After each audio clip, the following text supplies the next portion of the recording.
اور دوسرا آج کی انفارمیشن جو ہے وہ ہے ہرمل دانہ.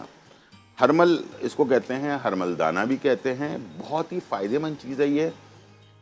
پرانے زمانے سے اس کو استعمال کیا جا رہا ہے. اگر کسی کو بخار ہے، اندرونی بخار جس کو کہتے ہیں کہ ہڈیوں کا بخار یا اندر بخار ہوتا ہے لیکن تھرمامیٹر میں نہیں آ رہا ہوتا، اس کی وجہ سے جسم ٹوٹ رہا ہوتا ہے، اس ٹائپ کی چیزیں ہو رہی ہوتی ہیں، تو ان کو چاہیے کہ اس کا 1 چائے کا چمچ جو ہے نا سوا کپ پانی میں ڈالیں، بوائل کریں.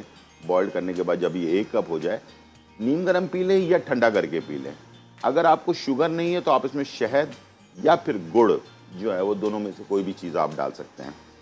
بے تحاشا فائدہ مند ہے. صرف اس کے لیے نہیں بلکہ پوری باڈی کے لیے.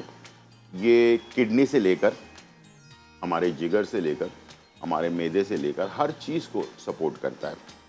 اور ایک خاص چیز جس کے بارے میں اکثر لوگ مجھ سے سوال کرتے ہیں وہ ہے اعصابی کمزوری.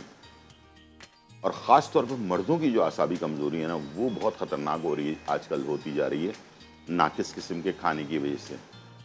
مردوں کو خاص طور پر چاہیے کہ اس کا کہوا ود شہد کے ساتھ، اگر شہد نہیں ہے یا اگر آپ کو شوگر ہے تو آپ اس کو صرف سادہ کہوا بنا کر 2 ٹائم آپ نے سٹارٹ کر دینا ہے. صبح آپ ناشتے کے 1 گھنٹے بعد لے لیں، رات کھانے کے 1 گھنٹے بعد لے لیں. کہوا تو ویسے بھی آپ پیتے ہیں.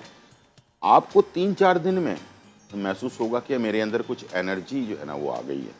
ہرمل دانہ ایک لحاظ سے اور بہت زیادہ مشہور بھی ہے کہ اس کی اگر گھر میں دھونی دے دی جائے تو اس گھر میں سایہ یا نظر بد یا اس ٹائپ کی چیزیں جو ہے نا وہ، میں ان چیزوں کے اوپر وہ نہیں کر رہا، لیکن میری اسٹڈی ہے اس کے حساب سے میں آپ کو بتا رہا ہوں.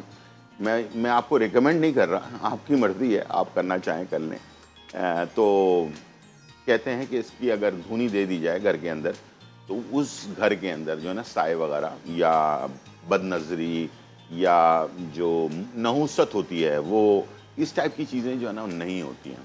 تو اس کو جو ہے نا بعض لوگوں کو سینے کے جو امراض ہوتے ہیں اس کے لیے، یا اندرونی کہتے ہیں نا روحانی جس کو بیماری کہتے ہیں، روح کی جس کو بیماری ہوتی ہے، اس کے لیے اس کو جلا کر کوئلے کے اوپر اس کی دھونی کو نا سانس کے ذریعے اندر لیا جاتا ہے.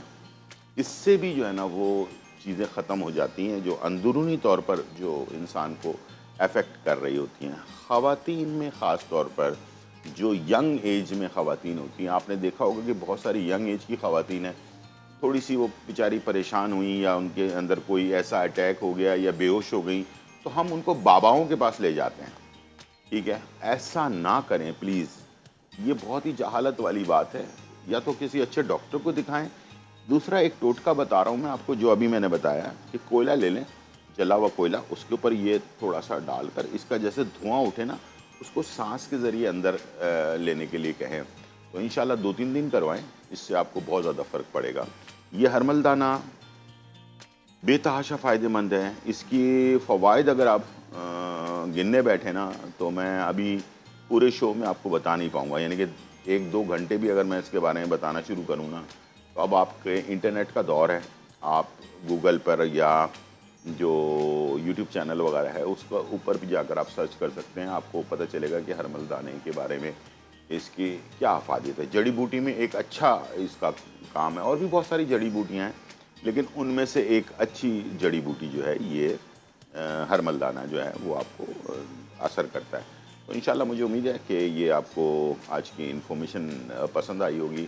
تو کھانے میں اگر کوئی پرابلم ہو، یا ایک اور چیز میں کہنا چاہوں گا آج کے پروگرام میں کہ اب بقرعید آنے والی ہے تو میرے پاس لائیو کال آپ کر سکتے ہیں، اور آپ جو بقرعید سے ریلیٹڈ مسئلے مسائل ہیں جیسے کہ گوشت میں مہک آ جاتی ہے یا پھر آج کل لائٹیں بہت زیادہ جا رہی ہیں تو اس وقت کیا کرنا چاہیے، اگر اس طرح سے کبھی غلطی سے ایسا ہو گیا ہے تو اس کا نیم البدل کیا ہے.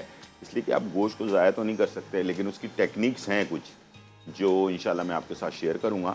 سیو کرنا ہے گوشت کو تو کیسے کرنا چاہیے، اس بات کا کس طرح سے خیال رکھنا چاہیے، اور اس کا طریقہ کار کیا ہوتا ہے. تو پرانے زمانے سے لے کر اب تک بہت سارے طریقے استعمال کیے جاتے ہیں تو میں انشاءاللہ وہ بھی آپ لوگوں کے ساتھ شیئر کروں گا.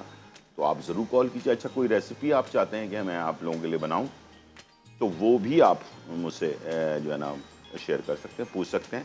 تو انشاءاللہ بقرہ عید سے ریلیٹڈ بہت سارے لوگوں کے ذہن میں خیالات ہوتے ہیں. ہم تو اپنی طرف سے سوچ کر بنا رہے ہوتے ہیں، لیکن آپ کے ذہن میں اگر کوئی ایسی ڈش ہے جو آپ چاہتے ہیں کہ میں آپ لوگوں کے لیے بناؤں، تو انشاءاللہ ہم کوشش کریں گے کہ وہ بھی ہم آپ کے لیے تیار کریں. اور ہاں، جہاں تک رہا باربیکیو کا معاملہ، تو وہ کوشش ہم کر رہے ہیں کہ آؤٹ ڈور جا کر کہیں پر آپ کے لیے باربیکیو کی کچھ ریسیپیز جو ہیں، جو نئے حضرات ہیں جنہوں نے پہلی دفعہ باربیکیو بنانا شروع کیا ہو، تو وہ اکثر بیچارہ باربیکیو کے ساتھ وہ آدھا کچا پکا رہ جاتا ہے یا بہت ہی مسئلہ ہو جاتا ہے اس کے اندر. تو وہ چیز جو ہے نا انشاءاللہ نہ ہو آپ کے ساتھ. تو باربیکیو کے بارے میں اگر باہر نہ بھی جا سکا میں، تو میں یہاں پر بھی اپنے اسٹوڈیو کے اندر بھی آپ کو طریقہ بتا دوں گا کہ میرینیشن کیسے کرنا ہے. اس کو ہم اوون میں یا کسی چیز میں بنا لیں گے، لیکن آپ کو بتا دوں گا کہ آپ کوئلے پر سیکنے کا طریقہ کار کیا ہے، کتنے فٹ اس کو اوپر رکھنا چاہیے کوئلے سے.